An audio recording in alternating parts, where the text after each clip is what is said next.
You're listening to Inside Real Estate with Irv Tremblay on Newstalk 980. Irv, good to see you again. How you been? Great, Dave. Thanks for having me on the show. Oh, always good to chat. Always good to chat. Boy, I was looking, there's been some articles out recently talking about the market and where it's at. And I have to admit, after speaking with you for so many times, I'm looking at the numbers and I'm looking at the analysis of this market, and I'm really, there's a lot of listings out there right now. Isn't that exciting, Dave? I like it when that happens. Well, it's great if you're a buyer, right? You get a bit of an edge, don't you? Well, I like it as an agent. I like it when the market kind of goes up and down a bit. That's exciting. You have to do different things. You have to do different things as a seller. You certainly have to do different things if you're going to be a successful agent in helping buyers and sellers. And you have to do different things if you're a buyer. So it changes things dramatically, and I find that exciting. I like change. Okay, well, aside from the obvious entertainment value here, what does it mean to you as an agent in this market?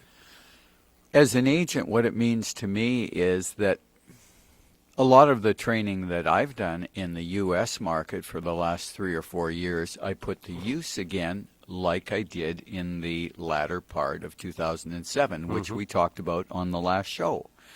Because we had listings climb up to, I think, a peak of 1,700 listings.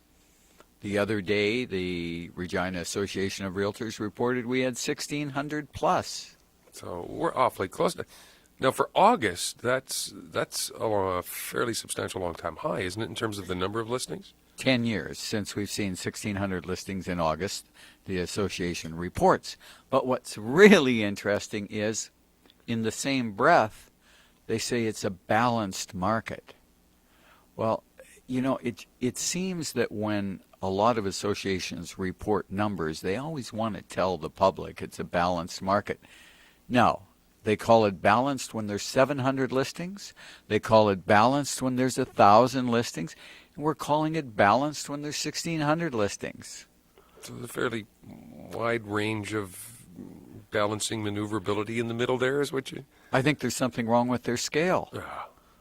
Because it's not a balanced market. It definitely is a buyer's market when they have 1,600 homes to choose from.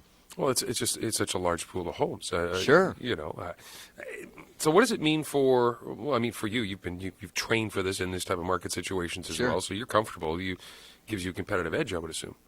Well, it does, because the agents that are going to be successful, and when you talk about that, the agent isn't successful in listing homes unless the seller's successful in getting it sold. A home, yeah. So for me, being successful, I help my clients in a very difficult market when they have 1,599 homes to compete with.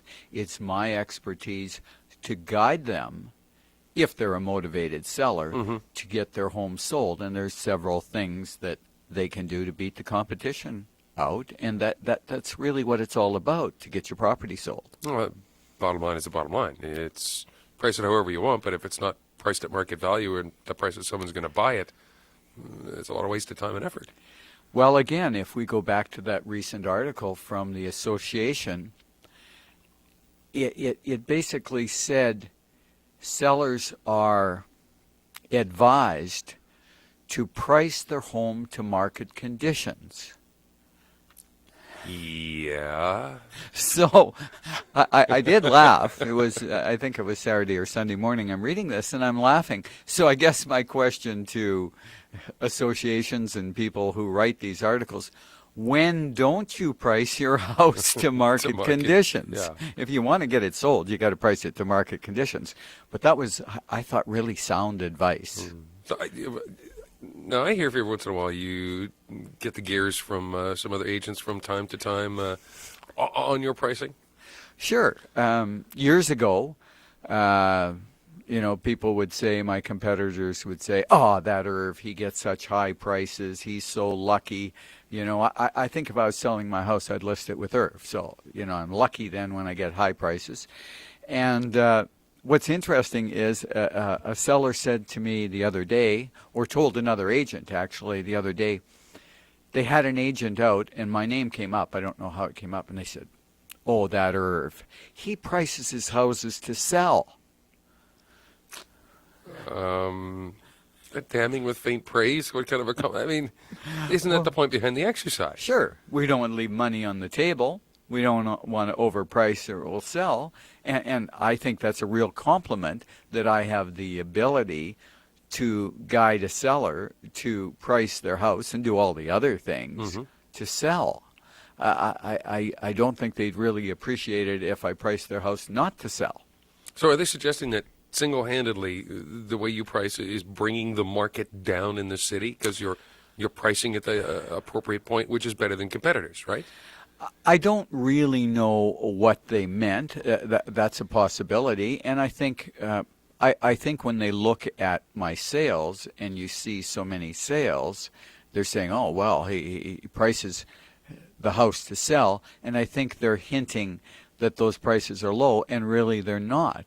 Because if you look at my track record, it is very, very good. You know, in the market 2 weeks ago, I get multiple offers on a house and sell it for full price when we have 12 or 1,300 listings and all the competitors aren't selling. And when you have two buyers stepping up to the plate and competing, you've probably priced it right where it should be. So that's what it means for Tremblay, the agent. What does it mean for a seller when you get a market like this, some 1,600 plus listings for August?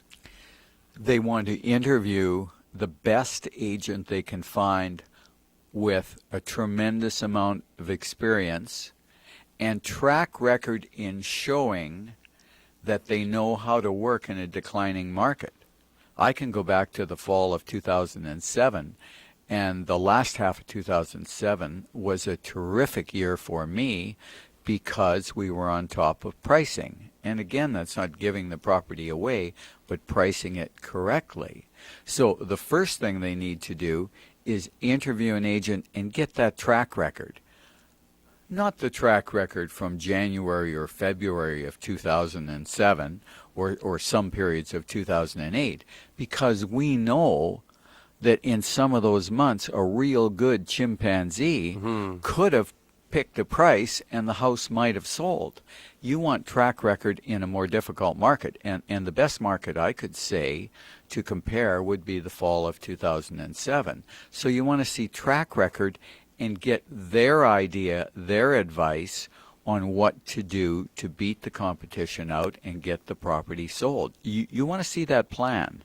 Well, interesting, too. You talk about a declining market. Now, that can mean a lot of different things. You're not talking about a collapsing market, just a declining market. So in terms of pricing, it's not, 40% off sale, everything must go. It's not that scenario, right? No, we're up 5% in prices so far this year.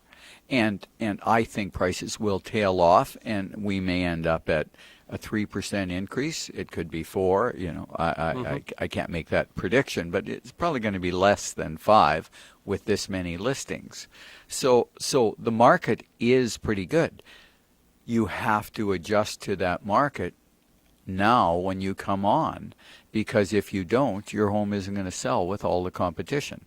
Need to take a quick break. Irv, stay through the break with me? Sure. Irv's website, by the way, great resource for you, www.irvsells.ca.